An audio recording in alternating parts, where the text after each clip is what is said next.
Stream is live.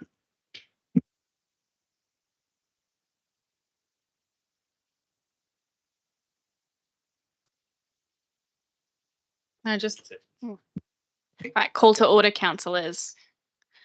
Please take your seats and turn your mobile devices to silent. Welcome to the public forum. Public forum relates to representations from the public on agenda items before the ordinary meeting of council, which will commence tomorrow morning at 9 a.m. It is a requirement that I advise all present that the public forum is being live streamed, and I advise all present that your presence at this forum is taken as consent that your image and your voice may be recorded and broadcast to the public by our live stream. Recordings of this public forum will remain on Council's website for at least 12 months. Councillors in attendance are Councillor Alexandra Wyatt, Councillor Ben Pakes, Councillor Dean Saul, Councillor Julie Coburn, Councillor Adam Matchett, Councillor Noel Selby, Councillor Annette Lawrence, and we have Councillor Arthur Bain attending online. Staff in attendance are Mr. Michael Jackson, Director of Operations and Planning, Mr. Wesley Trotter, Director of Utilities, Mr. Stephen Mitchell, Director of Corporate and Commercial, Mr. Daniel Thorogood, Manager of Governance and IT, and Mr. Craig Milburn, General Manager. We have no apologies for this public forum. I'd like to acknowledge country. Kempsey Shire Council acknowledges the land of the Thunguddi Nation. We pay respect to elders past and present. We acknowledge the role of emerging leaders to continue to guide us in the future. We acknowledge the stolen generations and the need to change practices to be inclusive. This land and always will be Thunguddi land. I will now call for any conflicts of interest. None to declare. I now call on the General Manager, who will outline the guidelines for the public forum. Thank you, Madam Mayor, and congratulations on your appointment. From Council's Code of Meeting Practice, each speaker will be allowed 5 minutes to address Council. This time is to be strictly enforced by the chairperson. Speakers of public forums must not digress from the item on the agenda of the Council meeting that they have applied to address the Council on. If a speaker digresses to irrelevant matters, the chairperson is to direct the speaker not to do so. If the speaker fails to observe a direction from the chairperson, the speaker will no longer be heard. The councillor, including the chairperson, may, through the chairperson, ask questions of a speaker following their address of the public forum. Questions put to the speaker must be direct, succinct, and without argument. Speakers are under no obligation to answer questions put to them by the councillors. Answers by the speaker to each question will be limited to 1 minute. Speakers at public forums cannot ask questions of the council, councillors, or council staff. When addressing the council, speakers at public forums must comply with this code and other relevant codes of council. Speakers must refrain from engaging in disorderly conduct, publicly alleging breaches of the council's code of conduct, or making other potentially defamatory statements. If the chairperson considers that the speaker at the public forum is engaged in the conduct of this type, the chairperson may request the person to refrain from the inappropriate behaviour and to withdraw and unreservedly apologise for any inappropriate comments. Where the speaker fails to comply with the chairperson's request, the chairperson may immediately require the person to stop speaking. Thank you, Madam Mayor. Thank you, Mr. General Manager. We have 7 items for today's public forum. We have Lindsay Key, who will be speaking for item 10.3, review of committees and appointment of delegates. Mandy Hustler will be speaking against item 10.6, DA 2300-893, 2A Livington Street, Southwest Rocks, replace park amenities and 3 times tourist accommodation units. Lindsay Key will speak against item 10.7, Revenue Review Task Force. Dick Pearson will speak for item 10.7, Revenue Review Task Force. Mary Lou will speak for item 10.13, Grassy Head Playground Engagement and Decision Making. Dick Pearson will speak also for item 10.13, Grassy Head Playground Engagement and Decision Making. And Mr. Andrew McGowan will speak for item 11.1, Notice of Motion, Dementia Awareness. I'd firstly like to thank you all for your attendance in coming today and putting your hand up to speak on the public forum. First of all, Mr. Key, would you please come forward to the lectern? Hey, by the way, K-A-Y, or it's K-E-A-Y, but said K. Thought moving to the Macleay would fix that. Ready to go? Good afternoon, Mayor, councillors, members of the community. Firstly, congratulations to all the people who were successfully elected. It has certainly already been a busy and possibly bewildering start to your elected term.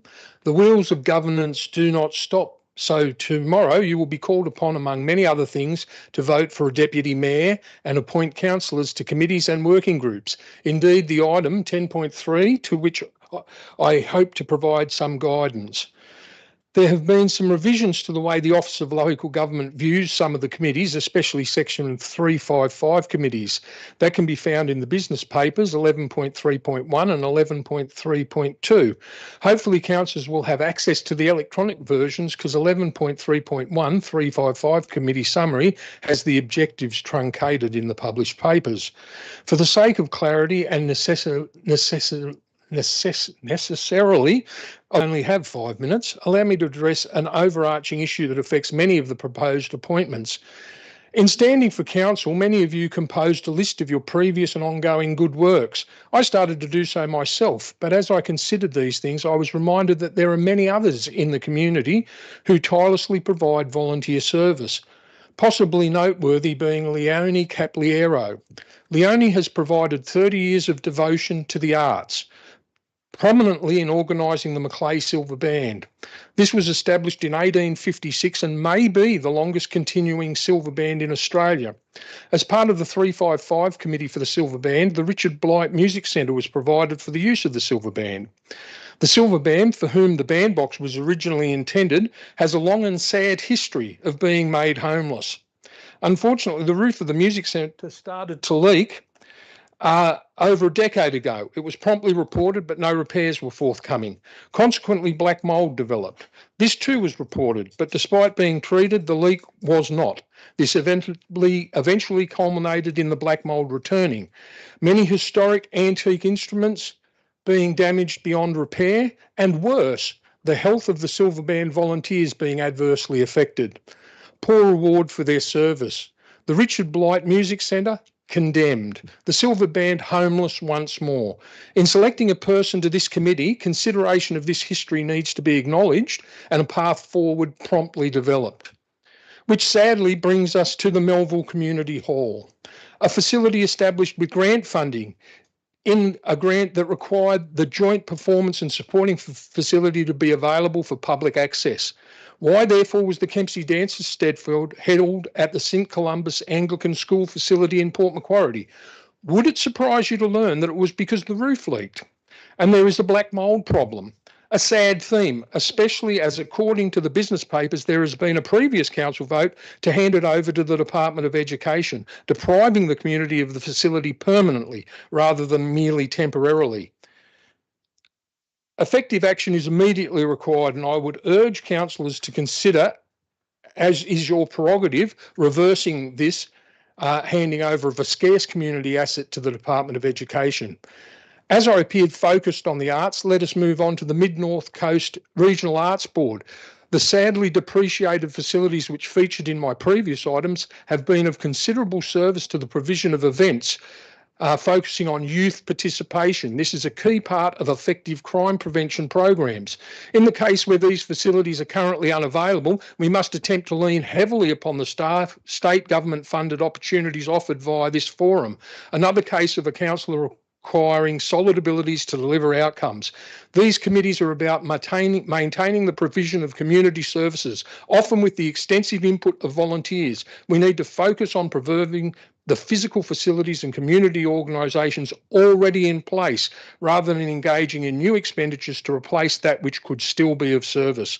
These committees are vital to that work, and I hope that they will be filled and properly supported tomorrow by this new council. Thank you. Thank you, Mr. Kay. And I do apologise for saying your name right. I have that happen to me quite a bit, so I can understand your frustration. We'll now open up to questions. Do any councillors have any questions of Mr. Kay?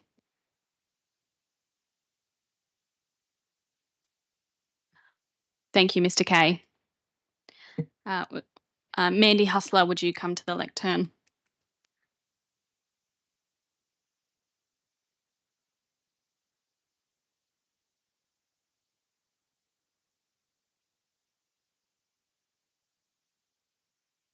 Do I have the 5 minutes also? I'm But- just going to give Mandy a little minute to congratulate the councillors. I'm just going to give her a liberty with that.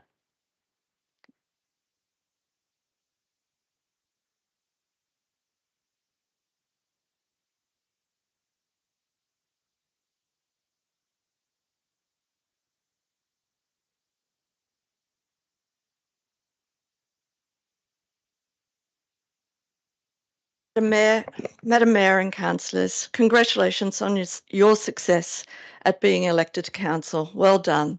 It's a huge process, and I imagine you've all been very busy with training centre induction, even possibly a little overwhelmed. But congratulations to you all from the voices of Southwest Rocks. We look forward to working with you over your term. I am here to, start now. Okay. I am here today to voice our objections to the DA for the Horseshoe Bay Caravan Park. I'm sure you've been supplied with all sorts of justifications for why you should approve this DA, but does that even matter? Because at its core, this decision is a moral one. You are now the guardians of our public lands for the next 4 years, and this is a precedent-setting DA to now, for the first time, build a permanent apartment block on this caravan park. Your decision, if you approve this DA, will have ramifications for years to come, not only for Southwest Rocks, but every council-owned caravan park in the Shire. It begins with 3. Where does it end? The zoning of this land is RE1, public recreation. The proposal goes against its zoning of RE1. There are 5 points to this zoning, but I will read out only the first 2 due to time issues. Number 1, to enable the land to be used for public open space or recreational purposes. Number 2, to provide a range of recreational settings and activities and compatible land uses. On these 2 points alone, this DA is inappropriate and not in line with its zoning. The area is intended for non-permanent demountable cabins, caravans and camping. RE zoning usage is set so that the usage remains flexible. If permanent apartments are built on this foreshore with a massive financial investment, it will completely throttle any real flexibility in future usage, going against RE1 zoning. The proposal isn't in line with the aesthetics and ambience of the caravan park, foreshore, or our town. So we ask you to vote no to this precedent-setting DA. Another issue is the size of the building plan. I've provided you with a plan comparison provided by a Voices member.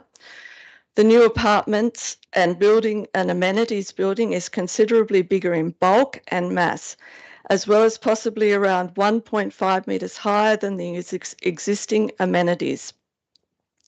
It has a skillion roof that is sloping back towards the street that could create possible glare issues to the buildings and street behind. It greatly reduces the number of bathroom facilities for campers with a total loss of 14 toilets, 12 showers, 12 vanities and 2 laundries, impacting other park users considerably. The size and bulk of this building will negatively impact the caravan park sites around it, and the parking provided for this development is inadequate and even less than what council demands of the developments of others. An inadequate consultation process. Many community members and long-time patrons of the park have complained to us that they hadn't been surveyed about what they would like to see done. And the time allowed for submissions was inadequate, having seemingly only been on public exhibition for 14 days from the 12th to the 26th of October 2023, with also complaints that it was brought down before the advertised deadline, and then an additional 14 days from the 9th to the 25th of April 2024 due to the new rules relating to the recently adopted conflict of interest policy. But 2 14-day exhibitions 6 months apart does not, in the community's eyes, meet the criteria of the 28-day submission time or adequate community consultation, especially considering the council is approving this DA and with this conflict of interest policy. Funding. We've all heard the soft sell. that this won't cost the ratepayers anything. The lease revenue can be only used on Crown land. Well, there's 60 plus other Crown land reserves of all types. Rather than allowing this precedent-setting DA, it could be spent on other community projects. Our green spaces shouldn't be signed away for the lure of $1 because it seems like an easy fix to council's financial issues. We ask you to say no to this DA. As I said in the beginning, this is largely a moral decision. Let's start doing things differently. Our green spaces are precious.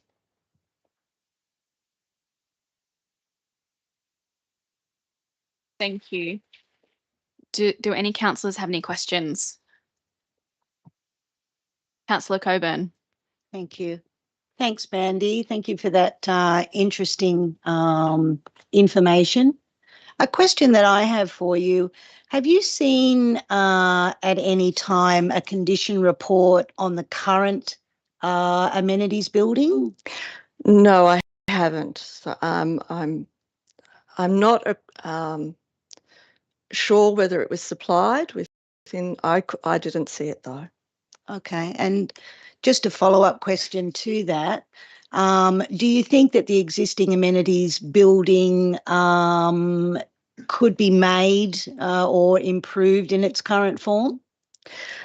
It possibly could, but what a wonderful opportunity it would be to right the historical wrong of this amenities block. It was very controversial at the time, being 2 stories, blocking the views of and the vista of the beach. Wouldn't it be wonderful if another solution could be found to take it down, even refurbish the bottom section or build a new bottom section, have maybe a facility on top like the old amenity blocks that mysteriously blew up, that had a facility where people could go on the top and view the beach from. You know, there's many improvements that could be done, and from my understanding, not being a camper, but given talking to other campers who are there, a lot of the newer campgrounds provide ensuite facilities, you know, beside the campsite, which if needed, maybe that top row could have facilities put next to the campsites rather than blocking the view for them over the beach. So it's a beautiful opportunity. Thank you. Thank you, Mandy. Councillor Pakes. Well done for coming along and speaking with us today. Have you or anyone in your organisation that you represent had conversations with the business owners on the opposite side? I've been there myself and looked and sort of tried to imagine what it was like. But yeah, have you had any contact with the business owners that will be directly affected with view and glare and that type of thing? Yes. Feedback from the few people I've spoken to that own businesses across there is that this building would be much more imposing, much more of an obstruct to their business, and you know, the views that they might be able to have, you know, if that second story wasn't there, would be an absolute boon for them, I'd imagine. Thank you, Councillor Pakes. I have a question for you. If the roof was potentially lower, would you be amenable to the facilities being there if there was less of the view being blocked? Technically, we're absolutely opposed to the precedent being set of permanent apartments being built on this land. It's not in line with the zoning. It sets a dreadful precedent for every other caravan park in the Shire. And we have the issue of, we start with the 3 and it opens the door to what, you know? This is not what this land is zoned for. Thank you. Councillor Wyatt, did you have a question? Is there any more questions? Thank you. Thank you. Mr. Kay, would you please return to the lectern?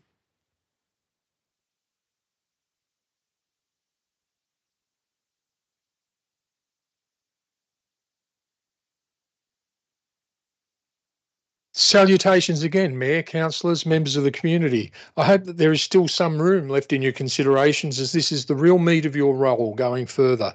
The community is not happy with continuing rate increases. It will fall to you to vote for or against the approved next SRV instalment of an additional 15%. There is, and that is by solving the underlying revenue versus expenditure problem, a problem which dogs most councils in New South Wales and has eluded solution locally for decades. Why then oppose this obviously sensible, positive move towards financial sustainability? Well, I don't oppose it. It just needs to be reworked, and reworked for sound reasons. As it stands, you must put forward amendments that constitute it so that it meets the originally intended aims. So what needs to change? Firstly, some wording that conceals a real issue. 2 councillors with suitable skills. Surely, especially in light of the concerns raised with 10.3, all councillors are selected on the basis of being best suited to the task. It is the purview of the Kempsey Shire to elect councillors with suitable skills, and once selected, who is able to then thin the field than these elected councillors? The suggestion on page 50 that councillors' skills relate to some level of financial management and demonstrated business acumen is at once unduly prescriptive while allowing flexibility to be worked around, all of which is entirely secondary, as stated, to the main requirement that they be duly elected councillors. But this has nothing to the main amendment required, and that is to membership. As presented, it would be effectively 3 elected representatives and at least 5 council staff. Where are the fresh ideas coming from? There needs to be an expectation that an external, suitably qualified person can be brought on board to provide the specialist knowledge and skills that may appear to be in deficit, much like our Shire. Given there is no way decisions can be made by the task force and they are restrained from making public comment, what's the problem? There isn't one. In fact, the Office of Local Government has stated that such task forces should comprise, and I quote, experts, professionals, government employees, community representatives, or council staff. And even more to the point, in 9.3.1, such committees, task forces are not bound by Act or regulation. I feel that the simple removal of the well-intentioned but ultimately irrelevant skills provision for councillors appointed and the expansion of the nature of membership to include, as required from time to time, of relevant external parties would assist the work of this proposed task force enormously. That's all. Is it too much to ask, especially as this is the #1 task for this council? Why not get all the help available? As a slight aside, I note that under stakeholder engagement, the only people consulted were the executive leadership team and the group manager of government and information, or not even the whole of the proposed task force. These are not major changes. These are not major negatives. This is the way forward. I oppose 10.7 unless suitably amended as stated, and I commend this course of action to you. Thank you. Thank you, Mr. Kay. Do we have any questions, councillors? Councillor Pakes. Yeah, thanks, Mr. Kay, through the chair. Any recommendations on specific people you would suggest with the correct qualification, skills and expertise? I do have some, but I'm not going to make them because I would like to feel that the task force was capable of going out to the community and seeking these people.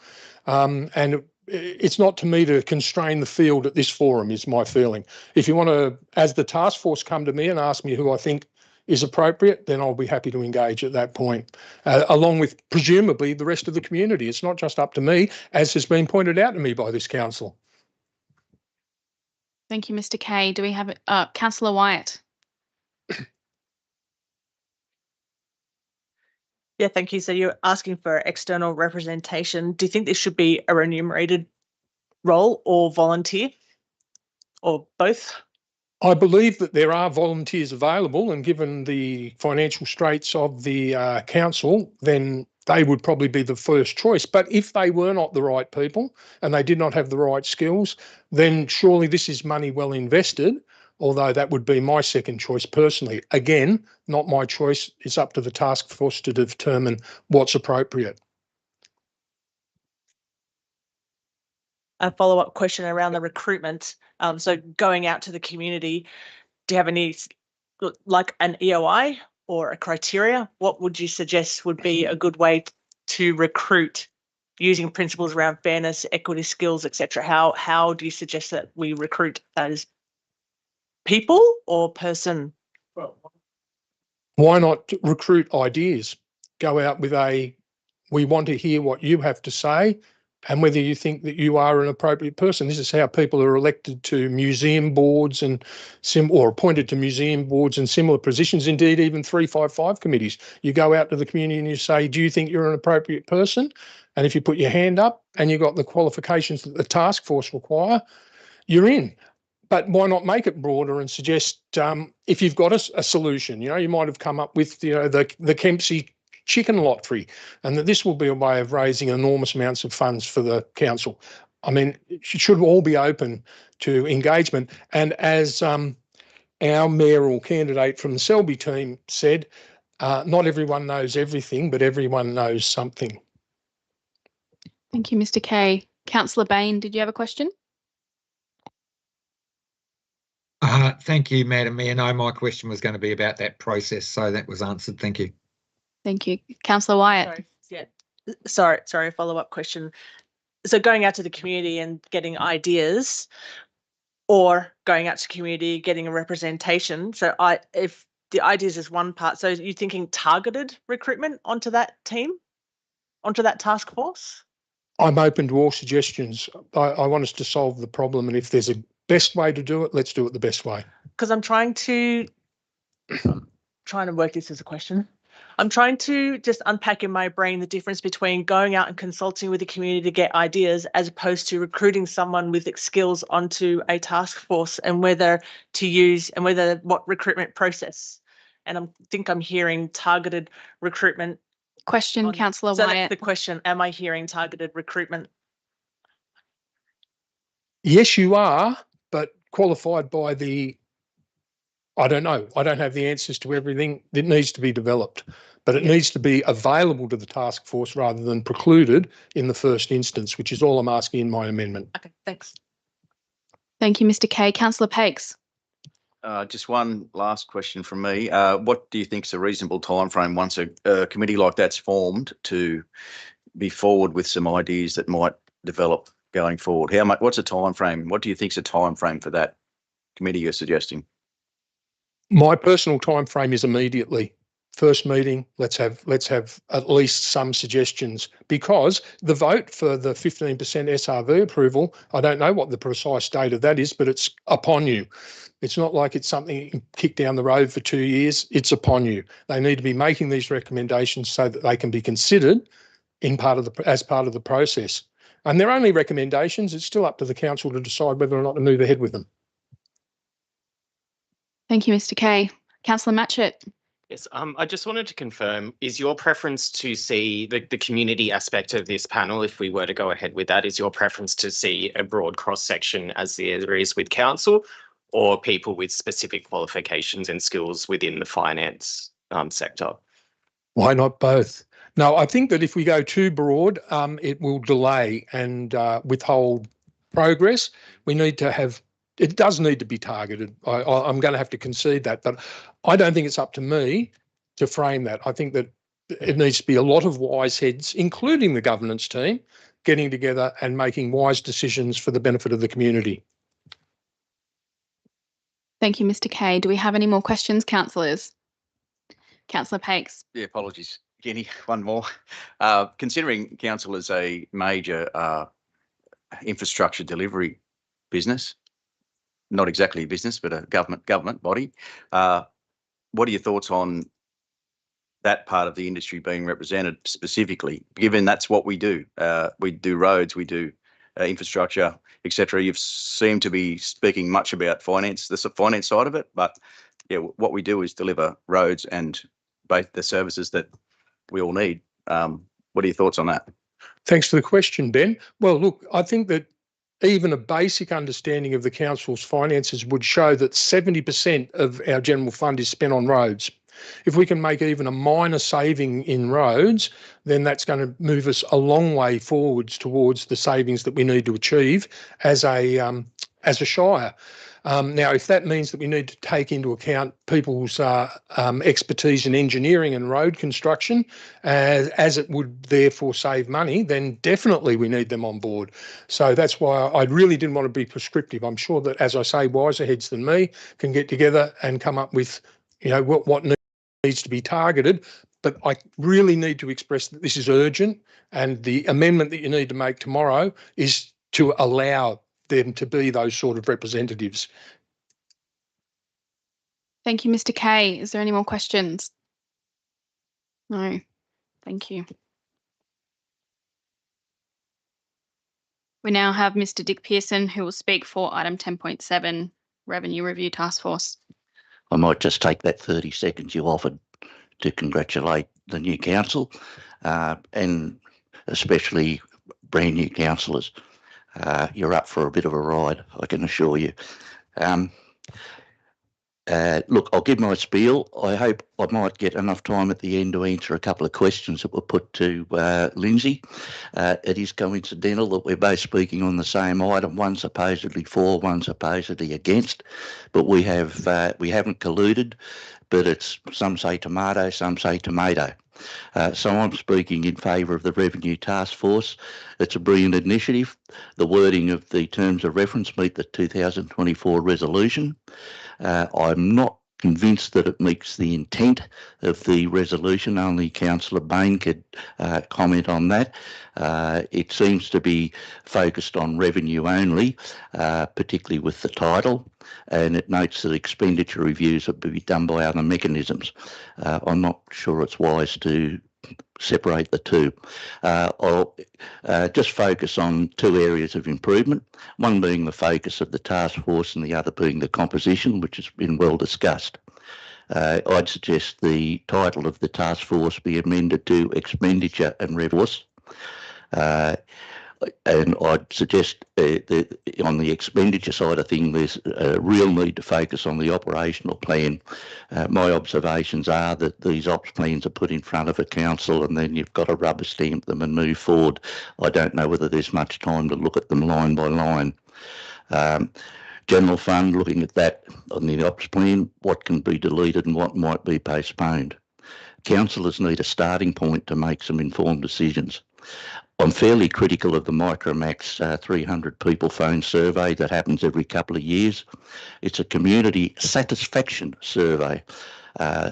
Director Mitchell and I have discussed it very, very briefly. We have slightly different opinions, which is good, but I believe a broad community survey that actually drills into people's the service priorities in their lives, and then beyond that the levels of service. I believe that sort of investigation into the expenditure in the general fund need to be done to give councillors a starting point. In terms of how urgent, I'm picking up on Lindsay's point, this council isn't going to solve the financial sustainability problem within the next few months before the new rate has to be set June next year. The best you can hope for, and I think the best the community expect, is to see a very slight turning of the rudder on the ship so we can at least start on a course to improve our financial sustainability. You're still going to have a darn difficult decision to make to set the rates in June next year. As for the composition of the task force, yes, it meets the 2024 resolution, but to reiterate Lindsay's observations, it appears very top-heavy and very insular. Skills base, I haven't got any suggestions either how to improve the skills base. We were unfortunate in missing out on a well-qualified accountant being on board in the council. I know there's business experience across some of the councillors, but I think there needs to be financial skills as well. And I do pick up on Councillor Pakes' point about experience beyond the financial realm. It comes down to community participation. It would be difficult. We've tried to canvass some ideas here in the last few minutes without being totally successful. But I think there is a way, or there could be ways looked at to harvest the community ideas. As I've said in correspondence to a general manager at times, to paraphrase Who Wants to Be a Millionaire, ask the audience, Eddie. Reps with financial and business skills and experience, I think, should be added to the committee. How, I don't know, Councillor White, but one suggestion I could make is set up something similar to Your Say Macleay on Council's website, call it an ideas bank, and promote that as a mechanism for community to throw in some ideas on revenue and expenditures, particularly revenue. If only one idea out of 100 has legs, well, that's good, including from the construction area too, Ben. So that's the end of my presentation. Thank you very much. Thank you, Mr. Pearson. Do we have any questions, councillors? Councillor Bain. Thank you, Madam Mayor, and thank you, Mr. Pearson, for your sharing your ideas. What I wanted to ask you is that in the terms of reference in the purpose and role, there are three dot points. One is generating revenue, one is business efficiency improvements, and one is to review draft proposals for service reductions and cuts. Does that meet your criteria of looking at expenditure? Because it seems that is in the terms of reference. Just a thought. Yeah, I agree. It's in the terms of reference. I did read those sections. I'm just suggesting that be reinforced by amending the title to read Expenditure and Revenue Review Task Force. And on that question of reviewing service levels and priorities, I think it'd be foolish for the executive just to come up with their own ideas as to what they think the community is prepared to accept and the service levels. I really think that needs to be done by some sort of well-formulated survey. I'm not an expert in that field at all.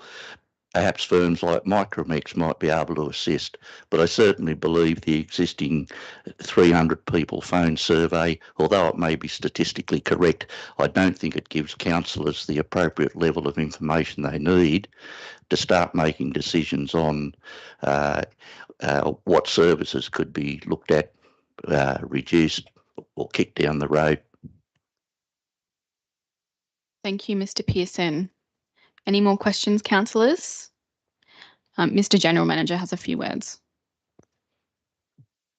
Asked it after you. Are you done, Mr. Yes. Thank you, Mr. Pearson.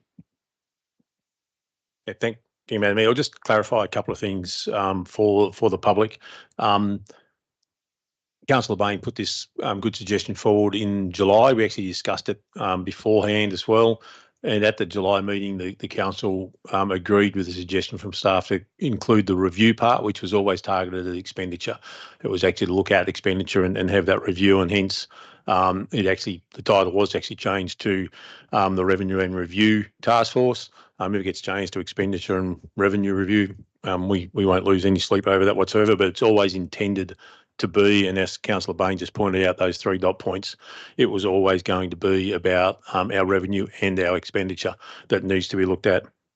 I believe there's a variety of ways in which we can gauge feedback from the community. We've already started that with our own staff through our innovation portal, but there were certainly ways in which we can actually get ideas from the community in terms of what those options are. One of the roles that this committee or this task force will be to actually consider some of those opportunities for increasing revenue or for service reductions. Those things will also need to go out to the community at times for their feedback to see whether they're actually acceptable or not to the community as part of that process as well. Just in relation to the Micromex survey, the Micromex survey we're doing at the moment is specifically around customer satisfaction. It is not actually targeted and never has been targeted particularly at this particular aspect of what needs to be done.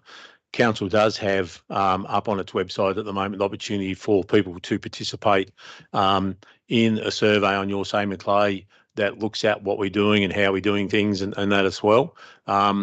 We've also got some pop-ups coming up throughout the rest of right through the later part of October up in Kempsey, Warren, Crescent Head, Southwest Rocks and Stewart's Point for people to start giving us feedback as well. And we'll have our staff at those places in those times as we go forward. We would encourage people, if they do get asked to participate in the Micromex survey, to do that. They already are. The numbers we received this morning that, people are already starting to do that, which is strong. We'd also encourage people to go to that survey on Your Save Macleay, because the councillors, as we indicated in the induction on Friday and Saturday, the councillors will be given the information from both of those surveys as they move forward in terms of their decisions as well. So I think that's the main things for clarification at this stage, Madam Mayor. Thank you, Mr. General Manager. Ms. Mary Lou Lewis will speak for item 10.13, Grassy Head Playground Engagement and Decision Making. Please come to the lectern.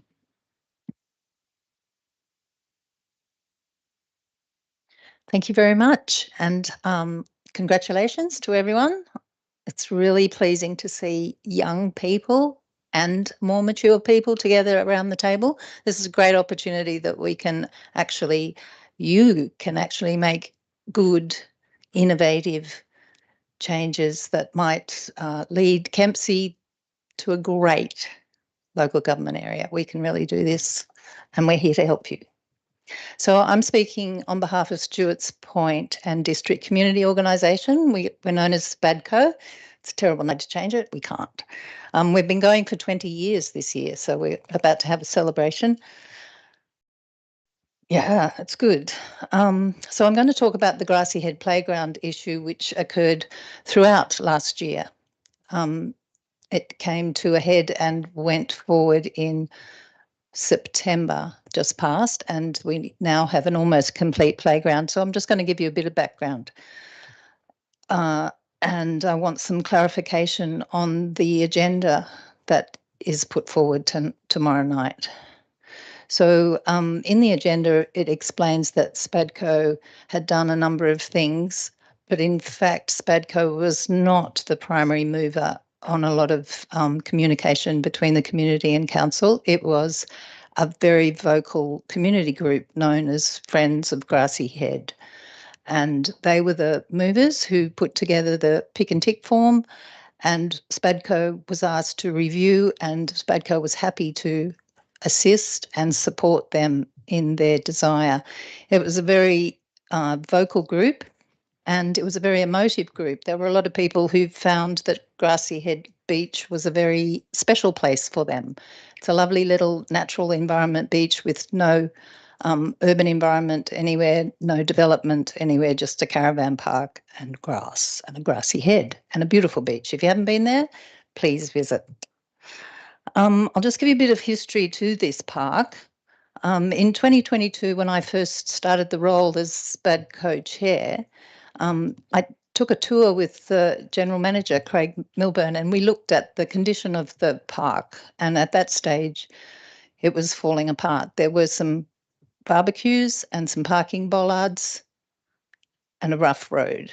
And the parking bollards were falling down. The barbecue was falling down. There had been no maintenance for the last 20 or 30 years, maybe. Nothing had been touched.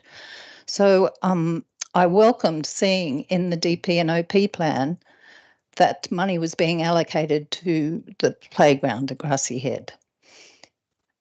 And so my submission, or SPADCO's submission, was about, well, I hope they do the bollards, and I hope they do the barbecues, and I hope they do the road around the park. There was no detail in that DP and OP plan, and so my submission couldn't speak about the detail. A year later, a fence went up and the works were commencing. So there had been no communication at all for those 12 months. We wrote a letter, the work stopped, the community got together, the details were reviewed by the council staff and exhibited, and then put forward that it will go ahead as planned. So that had taken a whole year, in fact, more than a year.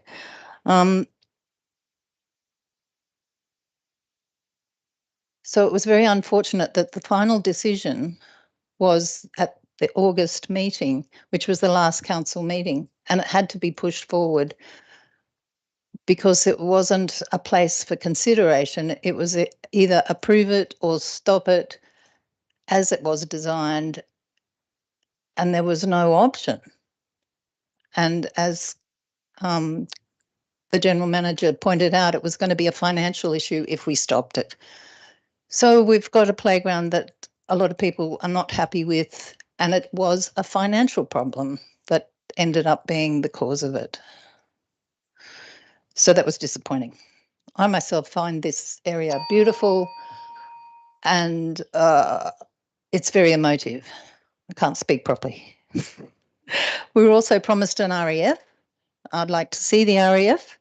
The style of the playground was not unique, as pointed out. It's a McDonald's playground. The pick and tick form really needs more discussion. That was a way the community could gather information and assist people to write to council. It was a way that they could voice. We had obvious interest by the amount of people who put their hands up and did the tick and flick. So we need clarity on how that's going to be done.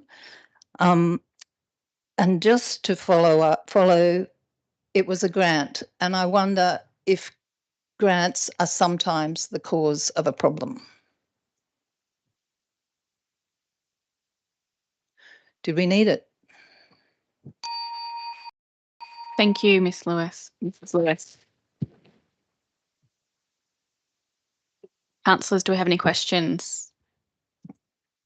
I do. Thank Councillor Coburn. Thank you, Mary Lou. Thanks for bringing that to our attention. I guess part of what you're saying is that with grant funding, that it's sort of a little bit like the cart before the horse. The grant funding comes first, and then retrospectively the process of design and community consultation comes next. In the ideas that have come forward in this paper about community consultation, do you think that will help in the future to get this right for the community?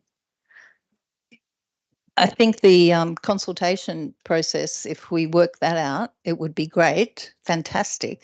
And that clear explanation of how that's going to be done needs to be worked through. And I hope that will happen in your strategic plan that you're going to do shortly. I think the grant issue, not only is communication done after the grant, which might happen, but it's like being offered a free piece of cake. Of course you'd take it, but you know it's going to put the pounds on. It may not be good for you. Grants have got to be really considered carefully. And I think it's too tempting to take the grant, particularly in our council when we've got a money issue. Yeah. Thank you. That's a very valid point. Thank you. Councillor Pakes.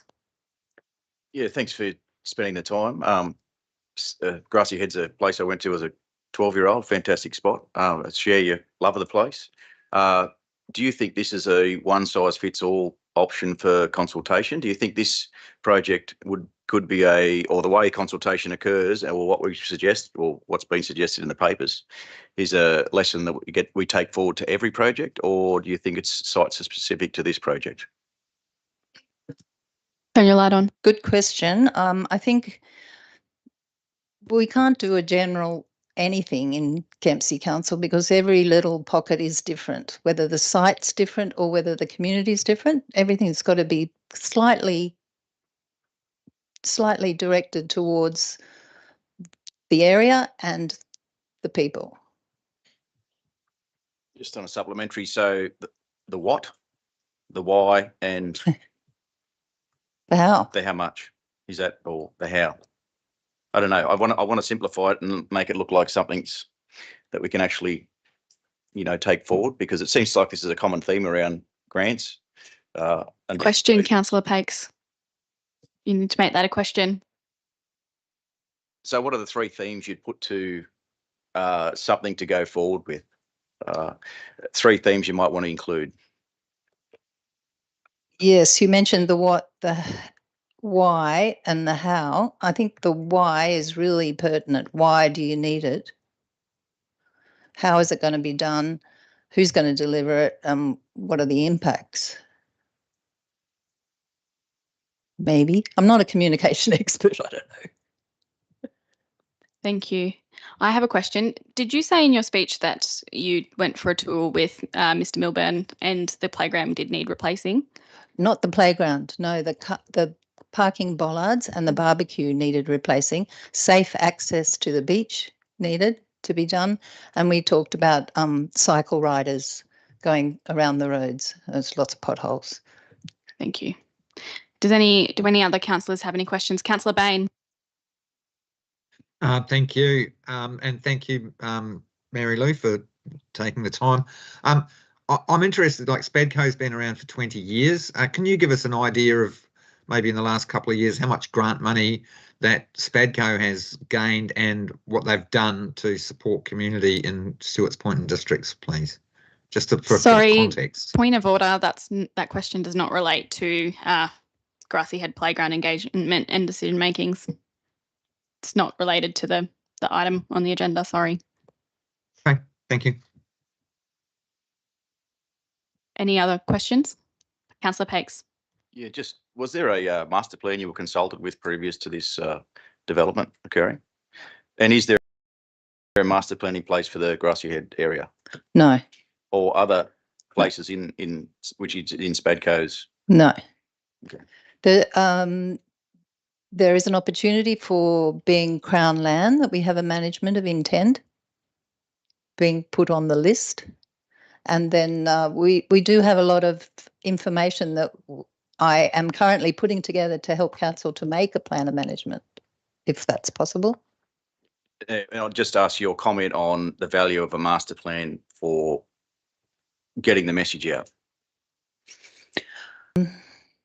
If it's in advance and it's clearly pictorial so people can see what plans are proposed, I think it would be a great opportunity to use something like that and well distributed. Thank you. Councillor Wyatt. Yeah, I'm not sure if this one's relevant, so please call me up if not. I recall these two issues last meeting around for Stewart's Point area. Was this one of the ones where the community consultation included pro forma letters where people dropped down boxes and selected, and there was yes? Yes. Yes, so that's right. Yeah. So do you have any thoughts around how council might in future assess the criteria for those pro forma letters? Yeah, that's a very good question because some of the weighting that's in the agenda talks about demographics being a consideration for a playground. And I looked at that and I thought, well, that can't be real. I'm a grandmother. Do they knock me off as being a pertinent voice in this issue? I use the playground a lot. So weighting is really important. And the tick and flick form that we used, I've got a copy here. This was the one that was in contention, and every question has an opportunity. Have you got an other issue? What else do you want to tell us? Each section has an opportunity for further information. And I think you've got to do that. You've got to ask people, is there something else that we haven't asked you? Councillor Wyatt. Thank you.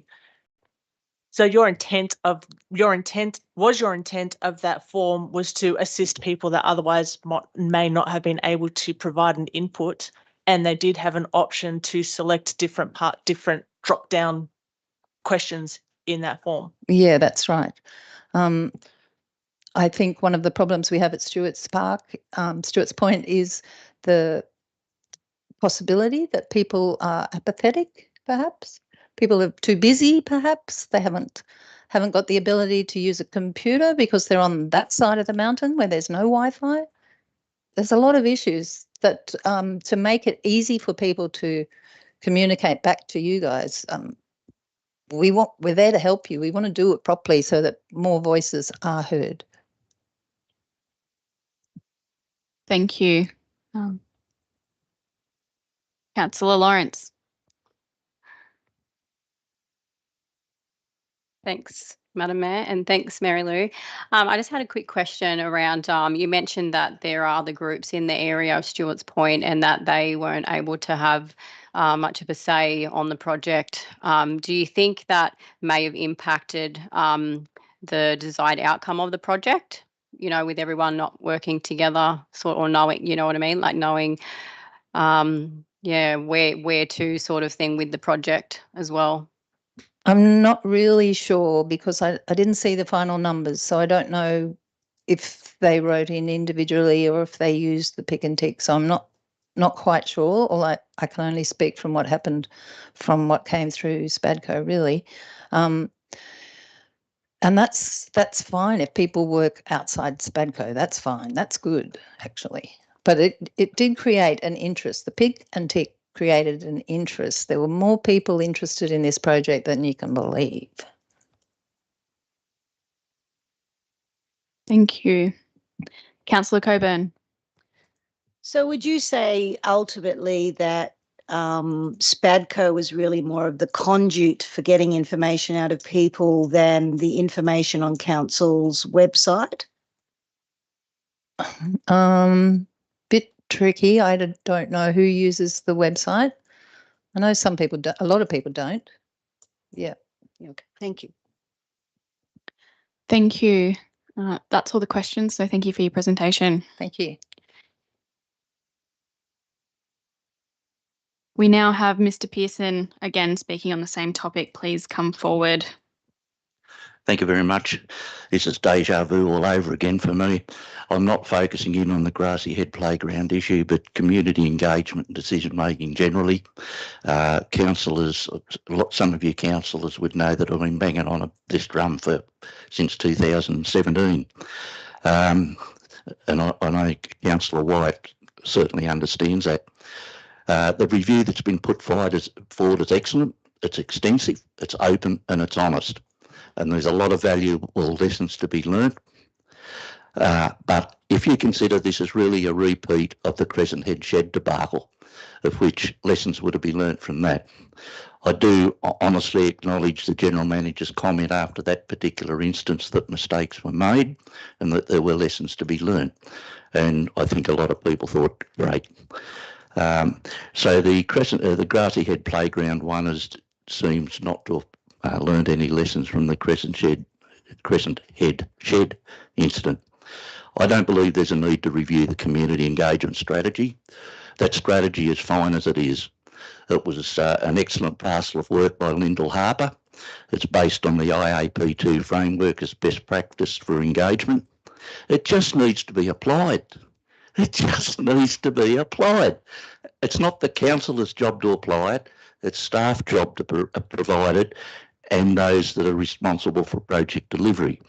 And I'm not saying that in putting the boot into staff. Council staff are bloody amazing. They do a great job. I'd strongly urge all councillors to look at the community engagement strategy. It's a simple ladder. Inform, consult. From there you could even involve. God forbid collaborate, and then power will never come. But that's probably not really necessary. But council staff need to go beyond inform and consult. On the consulting front, I think that one reason why it draws a lot of concern from community people, and I think, oh, we tell them stuff, but they just don't listen. So yes, you consult, you get ideas, and then into the shredder, possibly. I'm being a little facetious here, but I'm doing so just to make the point. The problem, I believe, can be improved by staff awareness. Again, I'm not putting the boot into staff, but staff training on the delivery of the community engagement strategy, I think, would go a great deal to improving and stopping a repeat of a lot of these instances. As a project delivery officer project, step back. Ask oneself who might be affected by this project. It's a 60-second risk assessment up here. What could go wrong? Particularly what could go wrong in the terms of community perception.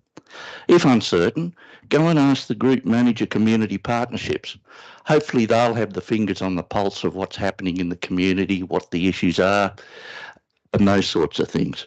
So staffers could always get advice. At this stage, I'd suggest you endorse and approve this particular parcel of work. I wouldn't expect, but it would be good if the recommendation 3 could be amended to read that these lessons and other community and councillor feedback will inform staff training and improve our future engagement approach. So that's my spiel. Thank you.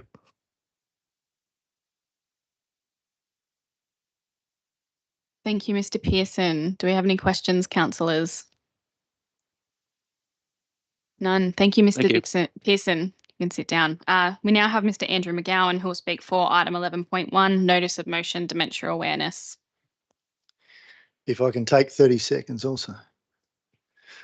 Mayor, congratulations. Whoever the Deputy Mayor elected tomorrow amongst you, congratulations. Each of you councillors, thank you very much for putting your hand up to represent the Macleay and to work your backside off, I pray. 6 years, 3 different councils I've come and spoken on the same topic of. Is dementia a disability? Yes, it is, because it affects activities of daily living. Compassion, courtesy, respect. Where's that come from? It comes from the Charter of Victims' Rights. Maybe a stretch, but I consider anyone who has dementia to be a victim. 6 years, 3 councils. I have a disability. There's a disability inclusion plan. A number of months ago, I received a phone call saying that I'd be consulted on the disability inclusion plan because it does not cover assistance animals. Assistance animals, dementia. I met a lady in Canberra a month ago. She had her dog with her, not a recognised assistance animal, but she had her dog with her. She was sitting outside a coffee shop, and in case she forgot to get home, that dog would take her home. Courtesy, compassion, respect.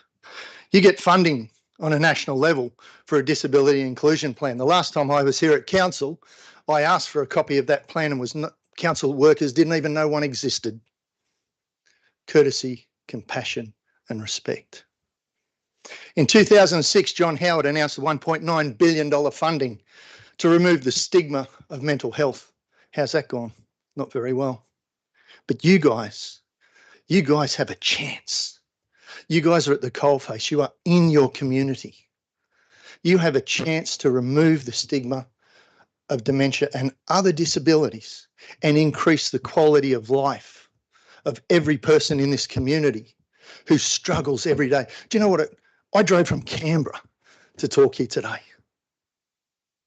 because I love this community. My family arrived in 1850s. It's a beautiful town. I don't care what the rest of the world says.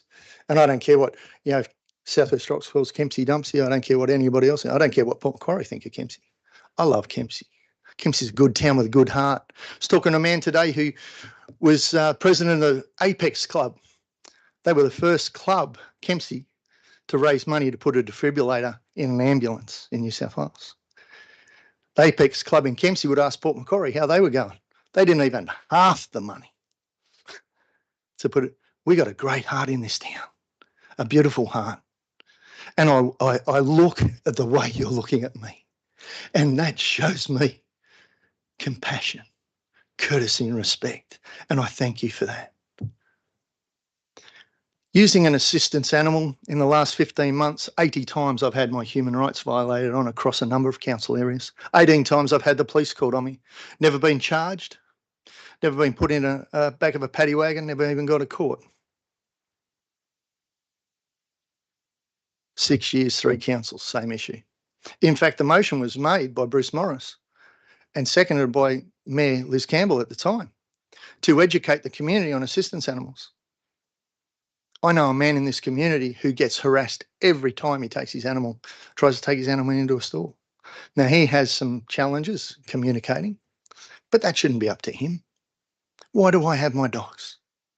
I didn't choose what happened to me at the age of 10 that's left me with bipolar and PTSD. But I need my dogs for quality of life.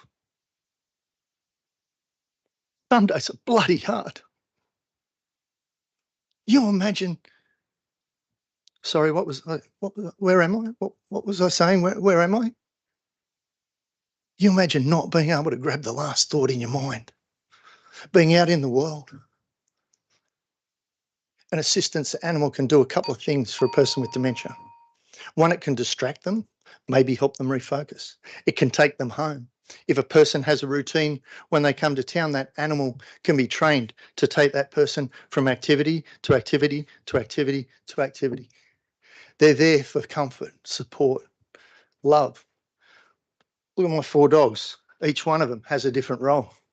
This cheeky bugger over here distracts me. When I get stressed, he seems to pick on everybody else. My little blue girl, she wakes me before I have nightmares. I do not know how she does that. But she's got a good nose and she pushes it in my face. My big brown boy, I stood on a ladder 4 times with a rope around my neck. I got the scars on my wrist, but I took it to it with a knife. He laid across my chest and stopped me. He looked at me on that ladder, and I'm sure the last time he said, "Get the F down." So I promised God and him I wouldn't do that no more. You get federal funding. You're not the only council. I've audited a number of councils and none of them have assistance animals in them. Thank you, Mr. McGowan.